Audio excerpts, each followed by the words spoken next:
تو اب سوال یہ ہے کہ زرا کہتے کسے ہے کہ نہیں؟ آپ زرا کا کیا مفہوم سمجھتے ہیں؟ جی آپ ہی بتائیے کسی حدیث کی روشنی میں کہ زرا کس کو کہتے ہیں؟ آپ نے اس کی کوئی تحقیق کی؟ آپ بتائیے نا شیخ، تحقیق آپ کر رہے تو آپ بتائیے تحقیق کی یا نہیں کی، میں تو پوچھ رہا ہوں آپ سے، آپ بتائیے نا۔ کی ہے تو آگے بڑھتے ہیں، اگر نہیں کی ہے تو میں کچھ بتا دیتا ہوں۔ آپ بتائیے زرا کا مفہوم بھی بتائیے گا، حدیث سے بتائیے گا۔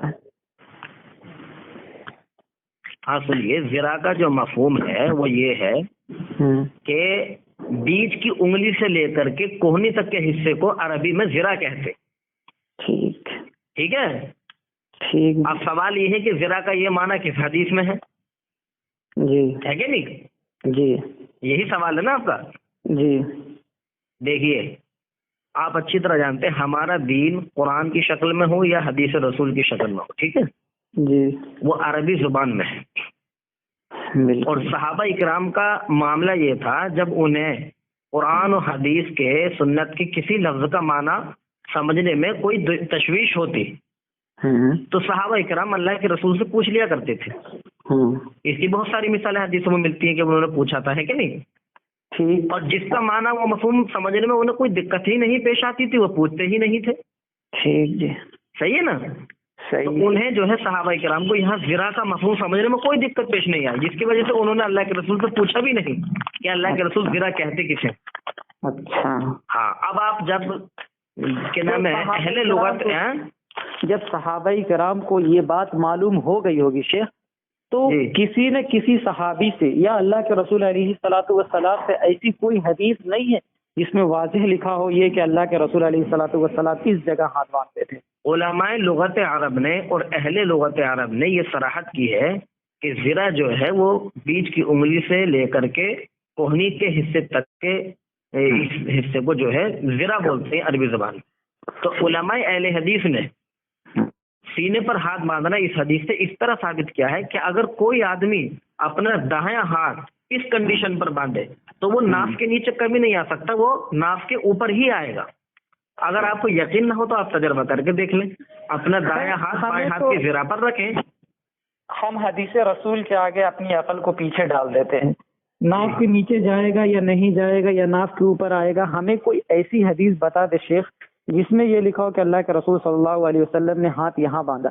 یہ تو باندھنے کا ایک طریقہ ہے کہ کیسے باندھے، تو اس طریقے سے باندھنا ٹھیک ہے۔ اس سے ارے محدثین کی بات کا اعتبار ہوتا ہے، محدثین نے یہ خود ثابت کیا ہے کہ یہ حدیث سینے پر ہی باندھنے کی ہے۔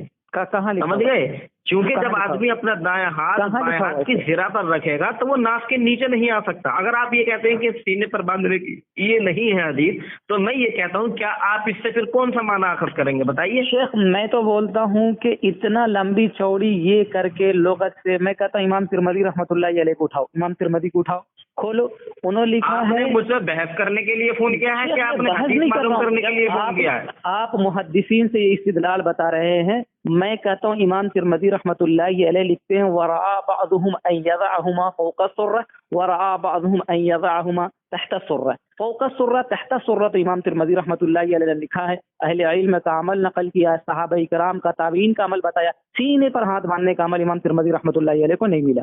اب آپ اس سے زبردستی گھسیٹ کر کے پتہ نہیں کہاں سے لے کر کے جا رہے ہیں۔ اللہ کے بندے سن لیں پہلے بات، میں نے امام ترمذی کی عبارت دی آپ کے سامنے، تفصیلات میں نہ جاتے ہوئے میں آپ کو صرف ایک کتاب کا میں امام ترمذی کا حوالہ دے دیا شیخ، میں امام ترمذی رحمۃ اللہ علیہ کی بات رحمۃ اللہ علیہ، امام بخاری رحمۃ اللہ علیہ اور دیگر محدثین اور اس تعلق سے جتنی بھی تحت السرہ کی روایات ہیں یا یوں کہہ لیں فوق السرہ کی روایات نہیں ہے، امام ترمذی نے عمل نقل کیا شیخ، یہ روایت نہیں ہے۔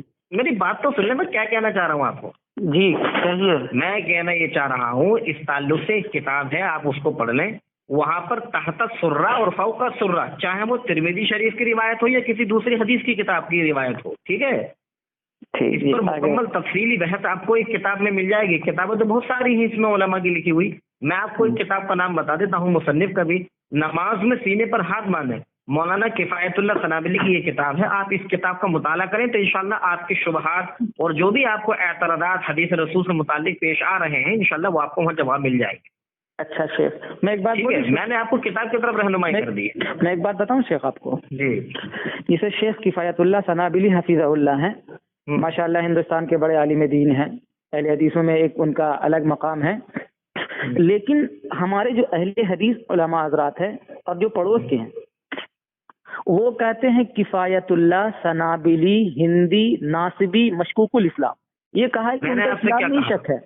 ہندی ناصبی شافعی کی باتیں مجھ سے تفصیلی، مجھے اس طرح کی باتیں نہ کریں مجھ سے. میں نے آپ کو کیا بولو شیخ، جیسے اہل حدیث کے اس مسئلے سے آپ کا نماز میں سینے پر باندھنے سے متعلق ہے، کسی کے ناصبی پاسبی ہونے سے متعلق نہیں ہے. اگر یہ مسئلہ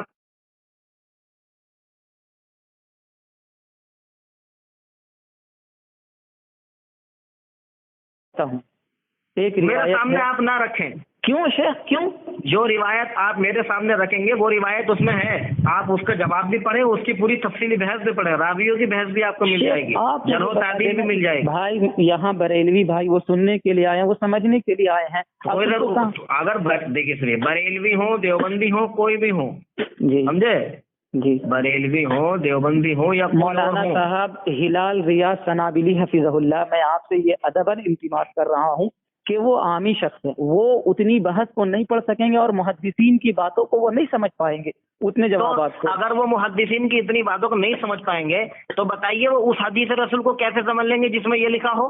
آپ کہہ رہے ہو میرے مولانا ایک عام آدمی تو پھر عام ہی آدمی ہے نا، اس کو تو پھر عام ہی سمجھو. آپ میں کیا بول رہا ہوں شیخ، دیکھیے ایک چیز یاد رکھیے، مجھ سے ایک منٹ سنیں، میری بات سنیں. اتنا آپ مجھ سے آپ بات کر رہے ہیں، مجھ سے وہ عام آدمی بات نہیں کر رہا، تو اس لیے میں آپ ہی کی بات کی طرف اشارہ کر رہا ہوں. شیخ میں کہہ رہا ہوں اگر مجھ سے وہ عام آدمی دلائل سے مطمئن کر دینا.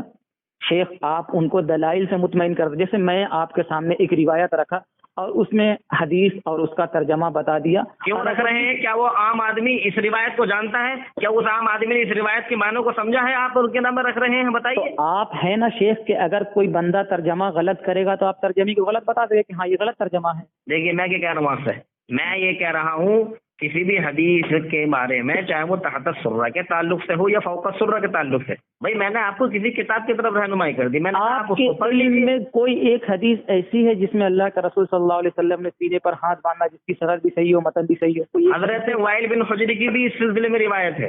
کون سی کتاب میں بتا دیں؟ یہ کیا نام ہے، مجھے اس وقت حوالہ یاد نہیں ہے. ابن خزیمہ میں کیا؟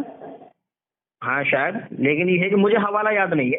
صحیح ابن خزیمہ، لیکن میں نے آپ کو نام لے دیا، حضرت وائل بن حجر رضی اللہ تعالیٰ. جی جی جی، اگر آپ مجھے اجازت دے دیں وہ روایت میں پڑھ بھی دوں گا. نہیں دیکھیے میری بات سنیے، وہ روایت کوئی بھی اعتراض ہے پہلے آپ پڑھیں اس کے بارے میں، پھر اس کے بعد انشاءاللہ آپ مجھ سے بات کریں. شیخ میں کہہ رہا ہوں کہ اس روایت پر میری تحقیق ہے، میں کہتا ہوں وہ روایت ضعیف ہے. کیا تحقیق ہے؟ اس کی وجہ سب سے بڑی یہ ہے کہ اس میں مؤمل بن اسماعیل رحمہ اللہ راوی ہیں، اور علامہ ناصر الدین البانی صاحب نے ابن خزیمہ میں جہاں پر تحقیق ہے وہیں پاس لکھا ہے کہ اسنادہ ضعیف لأن فیہ مؤملا وهو ابن اسماعیل سیء الحفظ، کہ اس کی سند ضعیف ہے اس وجہ سے کہ اس میں محمد بن اسماعیل رحمہ اللہ راوی ہیں جو کہ سیء الحفظ ہیں، اور امام بخاری رحمہ اللہ نے ان کو سیء الحفظ کہا ہے. محمد بن اسماعیل کو اگر شیخ البانی رحمہ اللہ نے ضعیف قرار دیا ہے، جی سمجھنا میری بات کو، جی محمد بن اسماعیل راوی کو اگر شیخ البانی رحمہ اللہ نے ضعیف قرار دیا ہے اور ان کے اس ضعف کو اگر دیگر محدثین نے دور کر دیا ہے تو کیا آپ اس کو صحیح مانیں گے، ثقہ مانیں گے؟ بالکل. آپ دکھائیں حوالہ دکھا دیں. میں کیا کہہ رہا ہوں، ارے بھائی میں خدا کی بات کا اعتراف کر رہا ہوں. اگر علامہ البانی، میں یہ تھوڑی کہہ رہا ہوں کہ انہوں نے ضعیف نہیں قرار دیا، بقول آپ کے اگر علامہ البانی رحمۃ اللہ علیہ نے محمد بن اسماعیل راوی کو ضعیف قرار دیا ہے اور اس ضعف کو، یعنی جس وجہ سے علامہ البانی نے ضعیف قرار دیا ہے، اگر ان کے اس ضعف کو دیگر محدثین نے اور اہل علم نے اگر دور کر دیا ہے تو کیا آپ محمد بن اسماعیل کو ثقہ مانیں گے؟ بالکل بالکل بالکل مانیں گے. تو میں وہی تو کہہ رہا ہوں میرے بھائی، پہلے آپ کتاب پڑھ لو، ان تمام باتوں کا جواب اس میں دیا ہے مصنف نے. سنیں نا ایک بات، اب یہ چیزیں ایسی تو ہے نہیں قرآن کی کسی کو ساری باتیں یاد ہوں گی. شیخ میں بتا رہا ہوں بہت سارے علماء کو نہ متن یاد ہوتا ہے نہ سند یاد ہوتی ہے، راوی کے نام کیسے یاد ہوں گے بھائی؟ سنیے نا شیخ میں بتا رہا ہوں، علامہ حیثمی رحمۃ اللہ علیہ نے مجمع الزوائد کے اندر میں لکھا ہے ضعفہ الجمہور، جمہور امت نے محمد بن اسماعیل رحمہ اللہ کو صحیح قرار دیا۔ ارے امام بخاری رحمۃ اللہ وہی کر رہے علیہ ہیں الحدیث، ارے اللہ کے بندوں میں کیا کہہ رہا ہوں آپ سے، ضعیف روایت ہے شیخ۔ میں وہی تو کہہ رہا ہوں، اگر علامہ البانی نے یا مان لو علامہ کس کا نام لے رہے ہیں آپ، حیثمی، امام حیثمی ہوں یا علامہ البانی ہوں یا کوئی اور بھی محدث ہوں، اگر انہوں نے اپنی تحقیق میں محمد بن اسماعیل کو کسی بھی وجہ سے جو ان کے سامنے واضح ہوئی، اگر اس وجہ سے انہیں ضعیف قرار دیا ہے، تو اگر اس ضعف کو دیگر محدثین نے اگر دور کر دیا ہے دلائل کے ساتھ اصول جرح و تعدیل کی روشنی میں، تو بھائی آپ کو تسلیم کرنا پڑے گا کہ نہیں پڑے گا؟ بالکل، لیکن دور میں وہی تو کہہ رہا ہوں، پہلے آپ اس کو پڑھتے کیوں نہیں ہو؟ میں نے پڑھا ہے شیخ، میں آپ کے سامنے تحقیق پیش کروں؟ آپ نے کچھ نہیں پڑھا اس کے تعلق سے؟ میں پڑھ رہا ہوں، الحمدللہ ایسی بات نہیں ہے، سینے پر ہاتھ مانگنے کی جتنی بھی روایات ہیں، اگر اس پر کسی نے بھی مقلدین نے اگر کوئی اعتراضات کیے تو الحمدللہ علماء اہل حدیث نے بھرپور انداز میں جواب دیا۔ پھر مقلدین اور غیر مقلدین کی بات کرنے لگے، شیخ چھوڑ دیں اس کو، میں کیا بول رہا ہوں، دیوبندی بریلوی مقلدین ہی ہوتے ہیں نا۔ رحمۃ اللہ علیہ کی اس جرح کو حافظ مزی رحمۃ اللہ علیہ تہذیب الکمال کی اسماء الرجال کے اندر، پھر آپ آگے بڑھ رہے ہیں کہ حافظ مزی، میں کیا کہہ رہا ہوں بھائی، آپ کے سامنے ہو سکتا ہے کوئی کتاب لکھی ہو، مجھے تو یہ ساری چیزیں یاد نہیں ہے، آپ پڑھیں پہلے اس میں، آپ کا حوالہ دے رہا ہوں، اور اسی طریقے سے علامہ شمس الدین اچھا آپ کا نام کیا ہے جناب؟ میرا نام عبداللہ خان سلفی ہے۔ ہاں میں سمجھ گیا آپ کو کون سا ہے، آپ اس سے پہلے بھی آپ نے فون کیا تھا جی۔ تو علامہ ذہبی رحمۃ اللہ علیہ نے میزان الاعتدال کے اندر میں حافظ ذہبی رحمۃ اللہ علیہ، اگر میری بات سننی ہو کچھ تھوڑی بہت اپنی بھی سنانے کے ساتھ ساتھ تو مجھ سے بات کر لیں، ایسا کریں 2 منٹ آپ بولے 2 منٹ میں بولتا ہوں، 2 منٹ۔ میں آخری بات یہ کہہ رہا ہوں آپ سے، اگر آپ کو جو ہے جو علماء اہل حدیث سینے پر ہاتھ باندھنے کی روایات پیش کرتے ہیں، ٹھیک ہے، ان روایات پر اگر آپ کو کچھ کلام ہے، کچھ اعتراضات ہیں آپ کے، تو وہ آپ مجھے واٹس ایپ کر دیں، انشاءاللہ میں آپ کو جواب دے دوں گا، ٹھیک ہے نا؟ وہ ساری بات اتنی لمبی میں بات ہی نہیں کرنا چاہ رہا، میں آپ کو جواب دے دوں گا، پھر اس کے بعد اگر کوئی آپ کو شبہ ہو تو انشاءاللہ پھر اس پہ بھی میں جواب دوں گا۔ تو یہاں میں اعتراض کر رہا ہوں نا شیخ، یہاں کال پہ جواب دے دیں؟ نہیں، آپ مجھے واٹس ایپ کر دیں، میں ریکارڈنگ کر رہا ہوں آپ کی۔